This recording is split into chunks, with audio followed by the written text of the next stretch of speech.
Kenny Leach again with the National Football Foundation College Hall of Fame, St. Louis Tom Lombardo chapter. And we have an interview today. It's a very special one. Who in the world is more immersed in football than Coach Bill Snyder? So he's with us today. Coach Bill Snyder's had more awards. It'd be easier to list the awards that he didn't have, but he's won the Paul Bear Bryant Award, the AP, Associated Press Coach of the Year Award. He's won the Bobby Dowd Coach of the Year Award twice. He's had the Lifetime Achievement Award, and he was inducted into the College Hall of Fame by the National Football Foundation and the KSU Hall of Fame. So it goes on and on. He's got a stadium named after him. He's got a highway, but once you talk to him, he's about nothing about that. He's about character. He's about individuals. He's about people. So you're going to immensely enjoy this interview with Coach Bill Snyder. Thank you.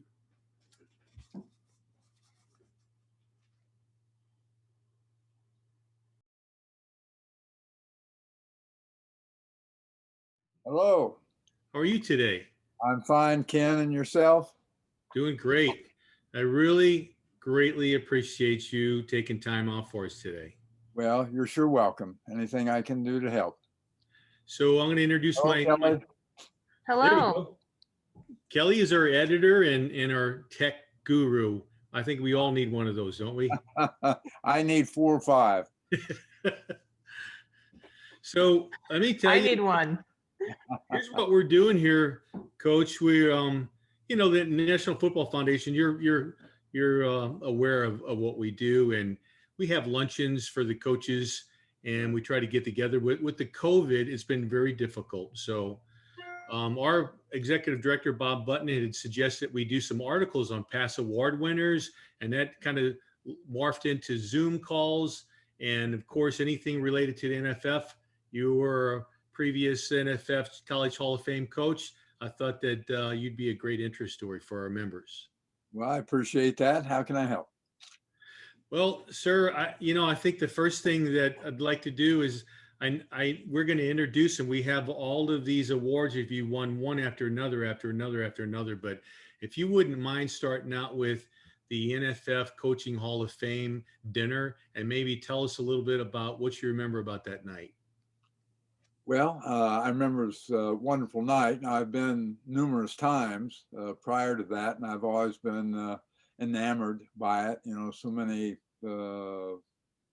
famous people in attendance. Always been so proud of all of the inductees and the players as well as the coaches and how well they handle themselves. And the evening that I was inducted was truly special. I had the opportunity to give the address in behalf of the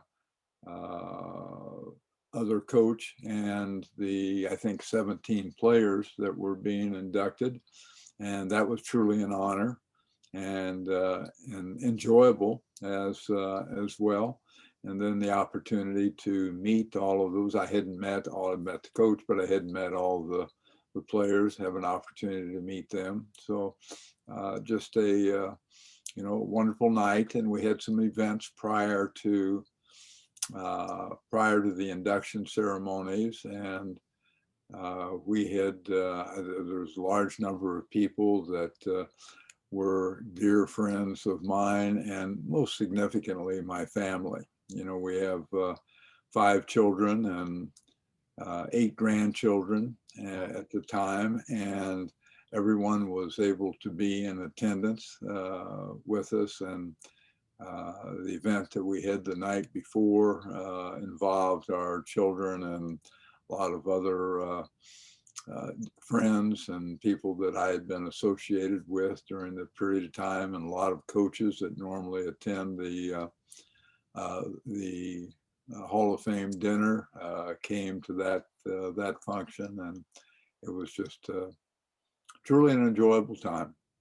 Very memorable, it sounds like, and you probably got to talk with some of your colleagues, which is always enjoyable, right? Well, it is. The people that in particular that came to the function the night before, the Tom Osbornes, the Mac Browns, etc. People who have always been, close and dear friends to me, and for them to take the time to come, not just to the event, which they always normally go to, but to the, the reception for me the night before, I thought was very special. And Coach, I know you don't like to talk about things, but you are a legendary coach. I mean, everyone knows that. How did it all start? When did you first think about getting into coaching? I know you played. Maybe take us back to Little League or high school, and bring us up a little bit on how that all developed. Well, I mean, the good fortune that I've been able to have, and that's what it is, good fortune, is a result of so many other people, that have been involved, as you've indicated here, that have been involved in my career throughout my life.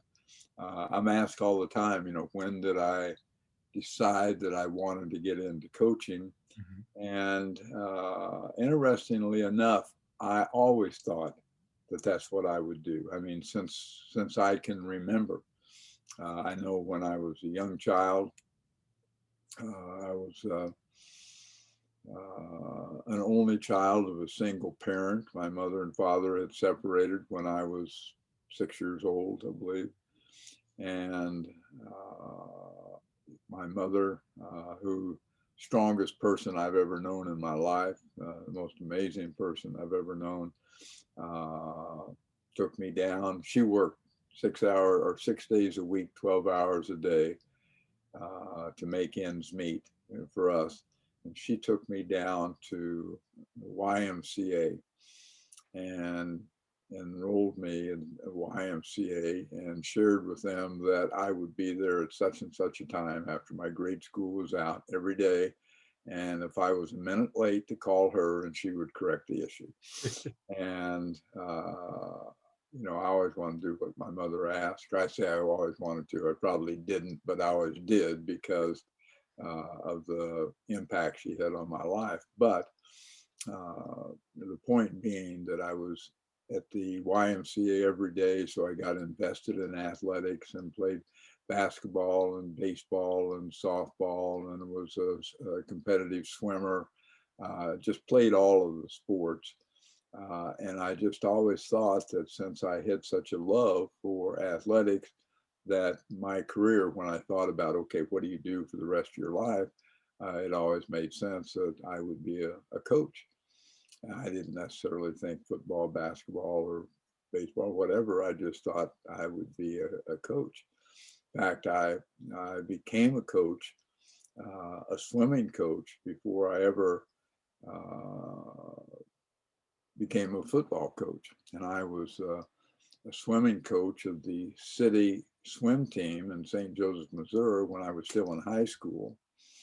I went to William Jewell College after high school, and participated in football and helped start the competitive swimming team, and swam on the swimming team as well. Tried to play baseball. I wasn't good at any of it, but I loved playing. And so, as I said, there's a number of people that had a great impact on my life. Started with, as I said, with my mother. I know, at my high school, had a vice principal who was just a wonderful individual in my life, who guided me through sometimes difficult times when I wasn't a great fan of being in school. Loved to be there for athletics, but had a hard time getting interested in anything other than shop class, which I loved. I wouldn't miss that for the world. And made tons of, I'll show you something. Okay. I'm still so proud of it. I've got tons of things like this because I love working on a lathe. Oh, wow. And I don't know if you can see that. That's a picture of me when I was a child, but that's not the important thing. It's I made all of that and put it all together on a lathe when I was in high school. Wow. And I've absolutely loved doing it. And since I've been coaching, I've always threatened I'm going to get a lathe and go back to do this. And I am going to someday if I can create the time to do it. But, I miss school sometimes, except for the shop class. And the vice principal knew exactly where to find me. And he would, cause I'd go home and I wasn't doing anything bad. I'd go home and my mother was at work, so I had uh, a basketball net made out of hanger wire and string, and I'd put it up on my bed was a Murphy bed. We had a one-room apartment, and that wasn't one bedroom; it was one room, period. And so my bed was a Murphy bed, came out of the wall, and I would hook that pseudo basketball goal up on the top of that, and I'd roll up socks and put tape around them, and I'd shoot baskets all day until Mr. Hohen, who was the vice principal, would knock on the door and say, "It's time for you to be in school, young man." And so away we'd go, and I'd go back to school. Mark Twain used to say that when he'd skip school, that he never let his schooling interfere with his education. Well, there's a lot of truth to that, I assure you. But anyway, I had enjoyed my high school time, and then another fellow that came into my life, fellow by the name of Dr. Norris Patterson. Dr. Patterson was the athletic director and the head football coach at William Jewell College and head of the physical education department. And he came to see me when I was in St. Joe, my hometown, and asked if I would want to come to William Jewell College. I had been, when I got out of high school, I attended the University of Missouri because I wanted to play football there, and I couldn't get a scholarship. I wasn't good enough to do that. And that was when you could play, when they had freshman football and varsity football. And I wanted to be a quarterback. I was brought up in a single wing offense with single wing coaches, but I always wanted to be a quarterback. And I tried out for quarterback, and I was the 8th team quarterback on the freshman team. So I found out very quickly that wasn't going to be where my career was. So I went back to St. Joseph, and Dr. Patterson came and visited with me and asked me if I would want to come to William Jewell College, and he provided me with some jobs so I could earn my way through.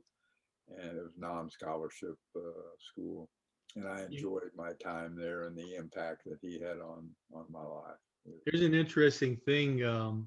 Obviously, George Welch, and he was my coach. And I remember we had 8 quarterbacks that were recruited on our team. And I asked him one time, I go, "Coach, how come you get 8 quarterbacks when you're only going to have maybe 3?" He says, "Well, usually on these high schools, those are the best athletes, so we can turn them into something else." True. Yeah. So you went from quarterback. A coach, I always thought that, and that's why we like to bring quarterbacks into our program. What did you go to from quarterback, wide receiver, I think, right? Me? Yeah. No, I've remained, well, when I went to William Jewell College, there was, and the answer to the question is partially, Dr. Patterson was a single wing coach. In fact, my high school coaches were from his program. That's why they were single wing coaches. So I played tailback, which was the closest thing to the quarterback. And then they also used me as a wing back because I was left-handed, and they could hand the ball off to me and on what looked like a reverse, and it ended up being a left-handed pass. So I don't know if I ever completed one, but nevertheless, that's the way they wanted to utilize me. But I enjoyed my time there at William Jewell and finished in 4 years. And then Dr. Patterson still remained in my life, and realized that, that coaching was going to be the right thing for me.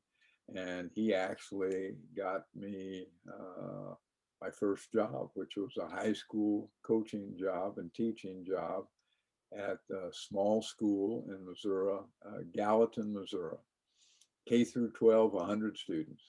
So it was quite a place, but I was an assistant in every sport that they had, including women's sports, and taught Spanish, which I knew very little about at the time. So I had to kind of stay ahead of the curve in regards to being prepared each day in the classroom. Well, most times, I mean, I know, college coaches, it's a pretty tough life because most of them inevitably you're moving every 4 or 5 years, but you've had a blessing there, haven't you? Where you've had some really good places to hang your hat for a long time, right? Well, it didn't start out that way. I probably was like an awful lot of young coaches, and I just wanted to climb the ladder Hmm. as rapidly as I could. And what I found out, after a while is that it was important for me, and I thought a valuable lesson basically for anyone to simply be where you are. Yeah. I was someplace trying to get someplace else, and consequently, in all reality, maybe we had some successes, but I didn't do nearly as good a job as I was capable of, because I was always trying to get someplace else. And when I finally, because I went to, from Gallatin, I went back and got my master's degree at Eastern New Mexico University, and then I went to Indio High School to be an assistant coach. Left there and went to USC to become or what they now call a graduate assistant for John McKay, and do some work towards my doctorate. Went from there back to Indio to become the head football coach at the high school. Left there to go to Foothill High School in Santa Ana, California, which was a large high school at the time. Left there after several years, 5 years, I think, to go to Austin College in Sherman, Texas as an assistant coach. Was there for 2 or 3 years, and then went to North Texas State. And so I'd moved around, so much. And when I went to North Texas, I said, this is it. I'm not going to go anymore. I like Hayden Fry was the head coach. He hired me. I enjoyed working for him. I said, this is unfair. My children were all young at the time. And I said, this is no more moving. So Be where you are. Be where you are. 3 years later, Hayden was accepted the job at the University of Iowa. And if I didn't go with him, I had no job. So we went to Iowa, and I said, okay, now this is for the second time, this is it, no more. And I went 10 years, and when I was offered the opportunity to go to Kansas State or come to Kansas State, I said, no, I don't want to talk about it. I'm not interested. Had a number of offers because Hayden's program was very successful at Iowa. Had a number of offers to leave there many, many times. Never interviewed for a job, never accepted offers. I said, this is going to be it.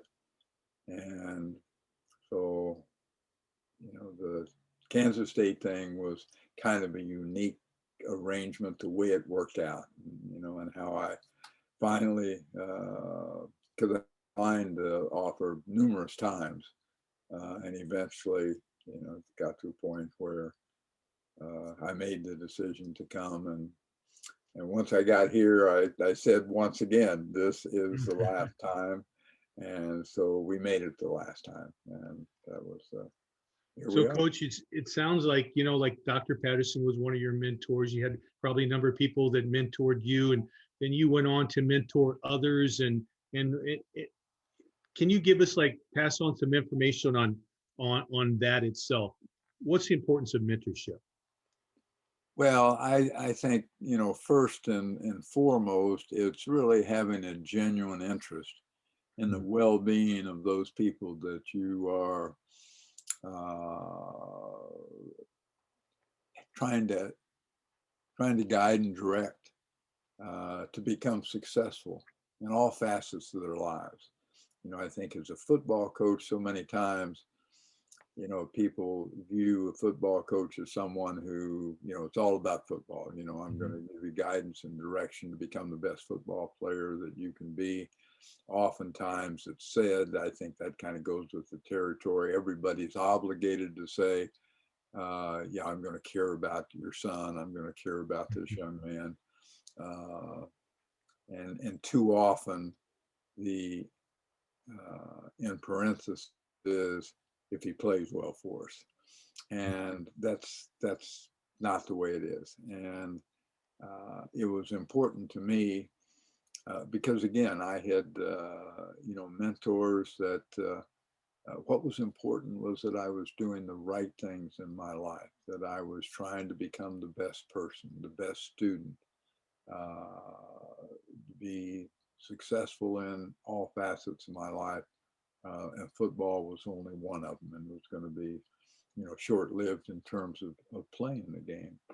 And I think that's something I learned at an early age, and something that became extremely important to me, was to be able to give guidance and direction to young people to become successful in all facets of their lives, and doing it the right way. What we consider to be what prominent people and caring people truly believe to be, the right way. Well, I've heard you being called the greatest architect of football turnaround at KSU, and of all things, isn't that a fitting title at a great architectural school? But tell me, what was your mindset when you came in, and what did you have to do culture wise or whatever in order to try to turn that around? Well, it was a very unique situation. I think everybody knows it was Kansas State was the only program in the history of college football to have lost more than 500 games. Mm-hmm. The only program that had ever lost 500 football games in the history of college football. And when I arrived, there were 47 players. That's when you could have 95 on scholarship. We had 47 players. And that number went down because, players were discouraged, unhappy. There was not a player in the program when I went there that had ever participated in a game at Kansas State in which they had won. Wow. So every player there had lost every game they had participated in at Kansas State. It's hard. It's hard to show up for practice. It's hard to get them motivated, to be there and participate when you transition. So how did you do that? How did you address that culture of the mindset, and kind of some people come complacent with, they're used to losing, that type of thing. So how'd you address that? Well, as I indicated to all of our players, in fact, one of the very first meetings that we had, I took all of our players out of the meeting room that we had, which was at the time was folding chairs and solid cement floor with no covering on it whatsoever, and basically an empty room. But I took the players out on the football field, and I had somebody turn the scoreboard on for me. And I got all the players together, and I pointed to the scoreboard, and I said, I will not assess you based on what that scoreboard says. And my assessment of you is going to be whether or not you make the effort and achieve improvement every day in all facets of your life. That each day that you will have a direction to become improved as a person, as a student, as a family member, a member of our football team. And we will have a program in place, which we did, to help you achieve that. So it's not going to be just words. It's going to be a daily program in which you are invested in that will guide your improvement in all of those areas, not just football.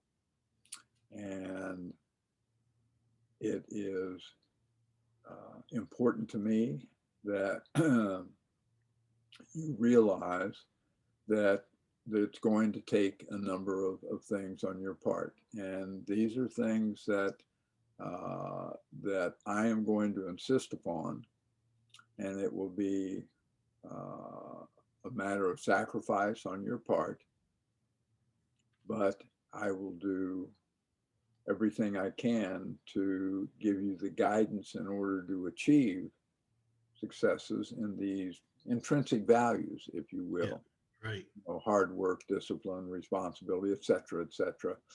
And as I said, we will have a program for each one of those. And if you will invest yourself in it, you will indeed become better every single day of your life, a little bit Mm-hmm. in each and every one of these. And then we would, I say we, you know, I would identify a series, long list of different steps that each, small steps that they can take individually in order to get closer and closer and closer to that being the best each day that they can possibly be. So we would, you know, establish. We had a process for, and a process is extremely important. You know, that was most important to us, is what is the process for whatever it is you're trying to achieve. But first thing that I did after that was sit down with each and every one of them after explaining to each, you know, what are your priorities in life? What do you really desire to take place in your life? And from those priorities, will you list the goals, things that you would like to achieve? So I sent all of them home with a notepad. I've got one of them around here. I don't. Sent them home with a notepad just like that. And the first thing that I asked them to do was take a 10-day period. And every night for 10 consecutive days is to write in that book what your priorities are in life. Go back and look at it the next day, erase, add to, whatever, but continue to process that for 10 days. Once you've done that, then let's, you and I sit down and talk about it, which we did. Then I asked them to take the same notebook and now go back and define, based on those priorities that you've settled on, define your goals in life from now on forward. And write down each night for 10 nights, write down what my goals are. And tomorrow night, you will erase some of them and add something else. And it will keep your mind on it so that every night when you lie down, you have thought about it at some point in time during the day and make any adjustments or changes that you have. Then once they had completed that, I would sit down with each of them and we take each one of the goals and define what are the steps, objectives, if you will, what are the steps that you would have to take in order to achieve this goal, and what steps to achieve this goal. And the reason, obviously, it's, I think, a proven direction towards goal achievement, but, you know, we're dealing with and have been with kind of an age of what you would call instant self-gratification. Mhm. You know, as a young person, I want it now. If I can't have it right now, then I'm going to move on to something else, rather than, you know, working to achieve something that doesn't come readily, easily. It's kind of a hard way to live a life, but nevertheless, that the significance of just those little steps was that they weren't complex and difficult, and it moved, but it moved your position just a little bit closer to achieving that goal. And the value of it was that each youngster saw, I achieved that. So yes, I'll come back tomorrow for the next one, and so on down the road. And I didn't get discouraged because it didn't come easily, and consequently back away from my goal and move on to something else. So that was kind of the process. When you look at all the years you've coached and the players you've had, I'd be willing to bet you got about 2,000 people out there that have that little notebook tucked away someplace and really cherish that thing, I'll bet. Well, you know, I'm a pack rat.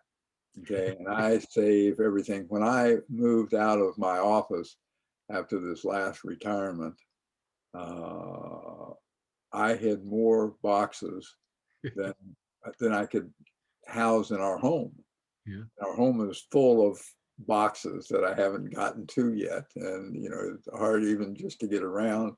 My son, who has a home here in Manhattan, he's now at USC as a special teams coordinator, but he keeps his home here in Manhattan, and he has a large shed, or I don't know what you call it, but you know, it's not just a shed, but it's a large facility that he keeps things in. And I have a whole wall of it, which is about 40 feet long and 20 feet high, just stacked with boxes. I have a granddaughter who has a home here, and one stall of her garage is completely full of boxes. My point is that I've kept everything, and consequently, I've kept all of the notes, letters, emails that I have received from ex-players, Wow. and they all express it a different way, but there is, which I appreciate, they express their appreciation for the values and the principles that they learned here at Kansas State. And the you know, just the idea that and what comes so often is I didn't always get it now or then, Mhm. but I certainly get it now. So when you go out and you're recruiting players, you've got certain things in mind of what you want in order to make the system go, and you're going to adjust your system to the players. But you come across a guy like who's going in Hall of Fame this year, Darren Sproles, and you know, I mean, just doesn't have the normal height that you look for and everything. So you obviously you're a man of faith, and every man of faith has a heart. You know, I mean, it's a big part of it. How do you measure a person's heart? How do you know that player um, has more than just height? Well, you know, it was important. I mean, Darren's a perfect example, but we have a ton of young people that have come Mhm. through our program who were never recruited by anyone else, Wow. who have gone on, and many of them were walk-ons initially, and have gone on to become, you know, All-Americans and NFL players with longevity, etc. But in terms of for us to bring a young person into our program, which is, you know, what you're asking, you know, we look, you know, and certainly being a fine athlete is significant, but most importantly, you know, to me was our coaches would go out and find, you know, who were the athletes that could run around and do certain things reasonably well. But I wanted to find out, you know, what are the intrinsic values of that young person? What kind of an individual is he? What kind of effort does he make in the classroom? How is he received within his community? How's he received within his school, high school, community college, whatsoever? I read something here just the day, a small college. And a coach was saying, you know, we're doing something different. We're going into high schools and we're talking to the head coaches. And he was saying something different than what they had previously done at that school. And, you know, it made me think, you know, everybody's going to go talk to the head coach. But our list, let me put it this way, our list of people that we spent time with when we were interested in a young man was his mother, his father, if so, any relatives that we could be in touch with, any friends that he had, male or female, people in his church, at the high school that he was at or the school that he was at. We'd want to visit with secretaries, want to visit with teachers, want to visit with custodians. In other words, people that saw him out of the element of football, that could share with us what kind of a person he really was. You know, because we have our, you know, as a high school athlete, for instance, you're going to do everything you can to, you know, to please your coach, but you become yourself amongst other people. And that's what I wanted to know is, what is yourself? You know, what kind of a person are you? And, you know, that would be the decision maker for us, regardless what the talent level was. That would be the decision maker. And the other thing that became important was, if you had those intrinsic values that were so significant, then my feeling was that you would become a vastly improved player when you got into college. You know, for instance, we're in the state of Kansas. State of Kansas, most of the communities are small communities, and players within a small community don't play just one sport. They play football, they play basketball, they play baseball, they run track. Now, if you go to Texas or Pennsylvania or some of those premier football states, you know, a player's year-round football. And so, you know, when a youngster from some of those states comes out, he's almost at his peak level of performance.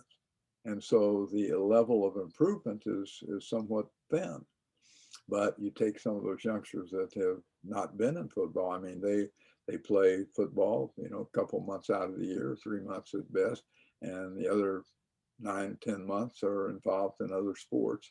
And so consequently, their room for continued improvement is quite immense.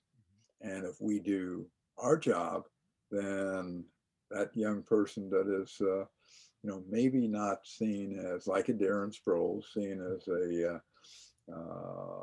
paramount college athlete, can become exactly that. You know, and so many of them have. You know, that's always been a debate.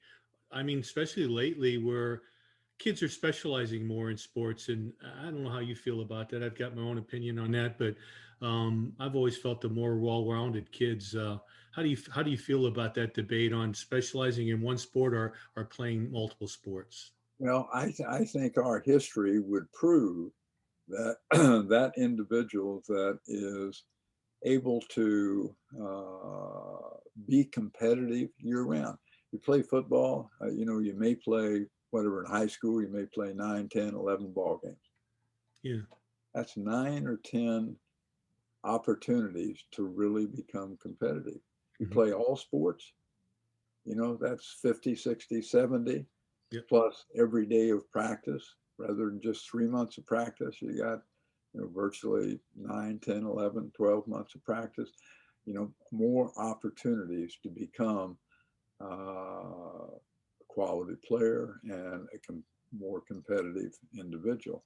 So I'm all in favor of diversifying your activities. Plus, you know, skills in the game of football.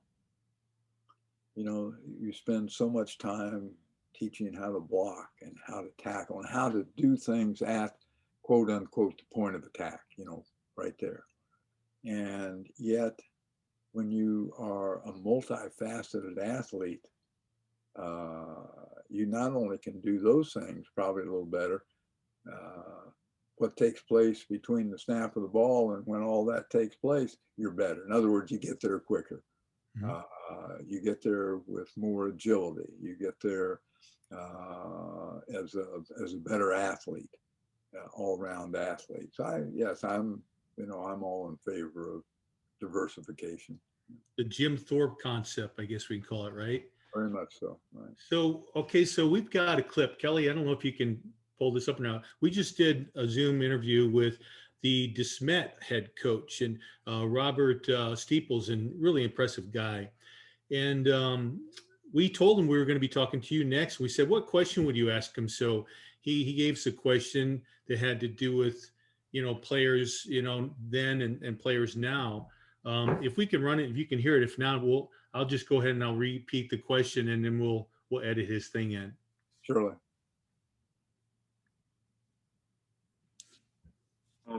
Coach Snyder, congratulations on a quality coaching football career. One question I have for you is, you've been around the game for quite some time, and the athletes have probably changed significantly from when you first got into the game and to where you transitioned out. I wanted to know what adjustments or what challenges did you have adjusting to the current student athletes that you work with in comparison to when you first got into coaching? I get asked similar questions, quite frequently. And you might remember, I coached for a while and then retired, and then came back and coached for another, 9 or 10 years, something like that, and finally retired again for the last time. And when to answer his question, after I retired the first time and I was out for whatever it was, 3 years and 3 seasons, and when I came back, that was kind of the question that was asked me, is, Coach, you've been away from the game, you're getting older, they're younger, how are you going to relate to today's student athletes, the ones that you are now being involved with? And I said, it's a pretty simple deal. I said, if each one of those youngsters, if a youngster wants to be the best he can be, I'll have no problem relating to him. If a youngster wants to do the things that are right in his life, I'll have no issues relating to him. I can relate to him quite well. If an issue, or if a young player wants to be as good a student as he can be, not necessarily A or B, whatever, but just the best that he can be as a student, I can relate to that. I can relate to him, and he'll be able to relate to me, and on like that. In other words, I went through a value system and identified, if a youngster wants to be committed, if he wants to accept responsibility, if he will hold himself accountable, et cetera, then I can work with him and he will accept me. If not, then no, I will have a difficult time relating to that young person. Well, core values are normally timeless. That's how they become core values, I would think. But, so Coach, I know, I just appreciate the time you spent with us, for one thing.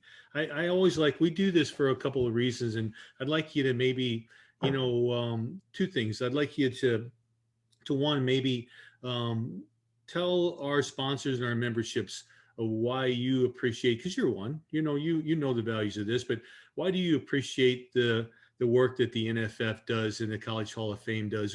What does that bring to the table and to the community? Well, really so much. We have, in the state of Kansas, we have a chapter here, and they just renamed the chapter Bill Snyder, Kansas Football Foundation Hall of Fame. Wow. And I'm honored by that. But that wasn't what I was interested in. I was asked to be a part of the program and to be able to give some guidance and direction and help, if you will, to coaches within the state, high school coaches. And it really became significant. So I get to do talks that get, passed around out there and address things that I feel, just again, it's personal things that I feel are significant about how, and so many of them do that already and probably do far more. But address those things that make them of great value, not just to that individual player, but to their community, to their high school, and to their community. And so that they are assisting life in whatever community they happen to live in. There's so many things, that a football coach can do. A football coach is seen with a great deal of respect, initially. And, what you do with that makes a big difference on how you're seen or viewed, but most importantly is a way in which you can enhance the development of your community. And so, being able to provide the leadership within your community, as in your players, to assist in that, which benefits the players immensely, but also benefits the community. And again, it goes back to, a value system and being able to do the appropriate things and, addressing a lot of community things. For instance, and I would share it with high school coaches. We take when I was coaching here, we take our players into the community to become active members of the community. We take our players into retirement centers to spend time with the people that were in the retirement centers, to hospice houses and to spend time with them. We take them into the Boys and Girls Club, into Big Brothers, Big Sisters, and other youth organizations to try to impact the young people that are in those youth communities, as well as, I think, embrace elderly people in retirement centers and health institutes.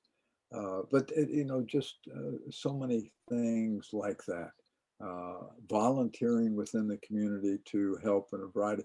A number of years ago, we had a major flood in whatever that was, 2008, 2009, something like that. A major flood in Manhattan, Kansas. We have a large lake outside of Manhattan, and the dam broke and it flooded a big portion of Manhattan. And every one of our players joined forces. We went down and we helped them clean up. We helped them. We filled sandbags, to put up to retain the water. We went into each home that had been flooded or into homes and helped the owners, clean up their homes. We've done so many things like that within the community, and our players learned from that. It wasn't just helping others, but it was our players learned a little bit about giving back and being a viable, caring member of a community, so that when they do graduate and they go into their careers, wherever they happen to be, that they've learned some lessons about being able to give back in those communities as well. Gosh, thank you very much, sir. I'm just so grateful that I had a chance to talk to you, and just to know. I mean, it's not about the stadiums and the highways that are named after you. You are just a good person, and I am just really happy to have a chance to talk to you in person. Very, very kind, very gracious. I appreciate that. And Kelly, I appreciate visiting with you as well. I'm so grateful to know you, Coach. Appreciate the time. My